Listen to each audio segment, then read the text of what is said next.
Taylor Swift is the most generous and kind woman we have ever met. A Leewood resident was moved when recounting touching stories after Taylor Swift moved in with her boyfriend Travis Kelce at a luxury mansion in Kansas City.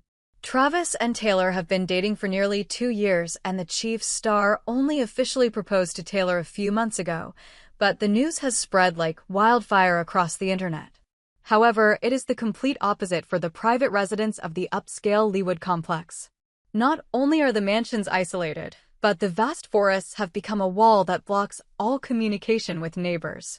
However, everything has only recently become known after Taylor moved in with Travis. Travis' neighbors said that although they are not curious about Travis's private life, he has opened up to them in a very special way. The anonymous source exclusively told Tavies that they have received sourdough bread from Taylor at least 3 times. They were really delicious, sometimes with blueberries, sometimes with some other dried fruit, and they all tasted perfect. She was an excellent cook.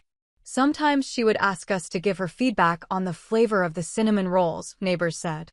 They also added that Taylor and Travis seemed to be rehearsing for some event because recently, there were a lot of trucks coming in and out, making the whole area noisy.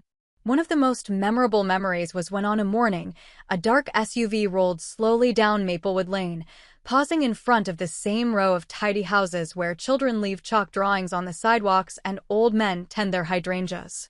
The driver's side door opened and out stepped Travis Kelce in a simple tee and shorts, carrying an insulated bag filled with loaves.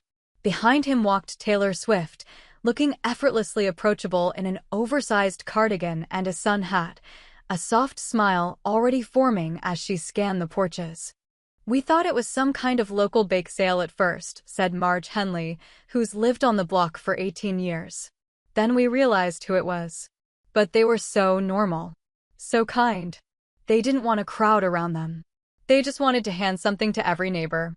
The something was sourdough, warm, rustic loaves pulled from a local bakery Taylor and Travis had apparently patronized earlier that week. Each loaf was wrapped in brown paper tied with twine, and tucked beneath the twine was a tiny card. "For you, from our kitchen to yours," the card read in a neat, handwritten script. Some cards bore an additional note: "Happy Sunday. TNT." "They didn't just drop the loaves on steps and leave," said Julian, a young father who lives 2 doors down. "They knocked, they spoke to you, they listened."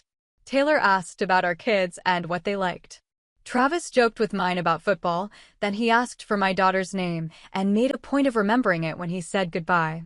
It was sincere." It wasn't surprising to anyone who knows Swift's history to hear that she chose sourdough for the neighborhood drop. The singer, whose life often plays out on stadium-sized stages, has long been known for small rituals of care, playlists for friends, surprise gifts to crew members, handwritten notes sent to fans. Yet this was different, quiet, domestic, and intentionally local. In a world that monitors celebrity gestures for spectacle, hers had an intimate feel, tailored to the people who would open their doors mid-morning to find a warm loaf and a human face on the other side. One of the afternoon's most memorable encounters happened at the house of Mrs. Alvarez, who is in her 80s and rarely leaves her porch. "Taylor came up the steps and sat beside me on the bench," Mrs. Alvarez recalled, her voice still soft with excitement. "She listened while I told her about my twins and my garden. I told her how I like my bread toasted and with a little olive oil. She laughed, and she promised to come back again. I think she really cares." Neighbors repeated variations on the same sentiment. Taylor's eyes and expressions were unhurried. She asked questions that mattered, then let people answer. She knelt to speak to toddlers at eye level, complimented dog names, admired backyard sunflowers. "It felt like a friend stopping by," said Aisha Patel, who runs a yoga studio nearby. "Not a celebrity in an entourage. She gave me a loaf and that little card, and she wished me luck with my new class. It was so respectful and kind. You could tell she didn't want anything in return."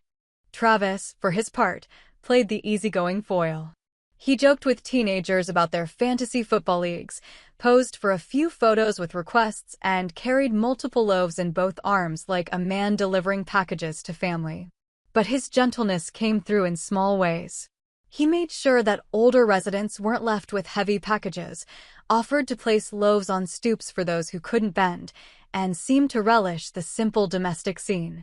The couple's generosity didn't stop with the bread. Several families later found envelopes tucked under their doors with vouchers for a local cafe and notes promising to match any donations made to the neighborhood food pantry that week. "That was completely unexpected," said Darren Cole, who helps run the pantry. "We saw a spike in contributions that afternoon. People were inspired. I called the number that was on the note and the donation was already there." It felt like Taylor and Travis were nudging everyone to look out for one another. Social media, predictably, lit up with pictures of the loaves and the handwritten cards.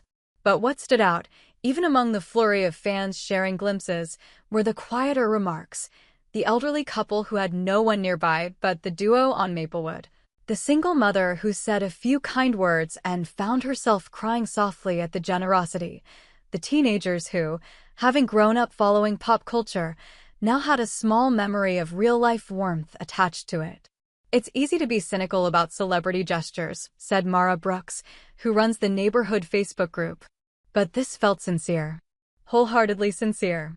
They could have hired someone to pass out loaves and waved from a distance. Instead, they were here with us." "We'll talk about this for years," Mrs. Alvarez said, holding her loaf like a treasure. "Not because of who they are, but because of how they made us feel. That's the most powerful thing."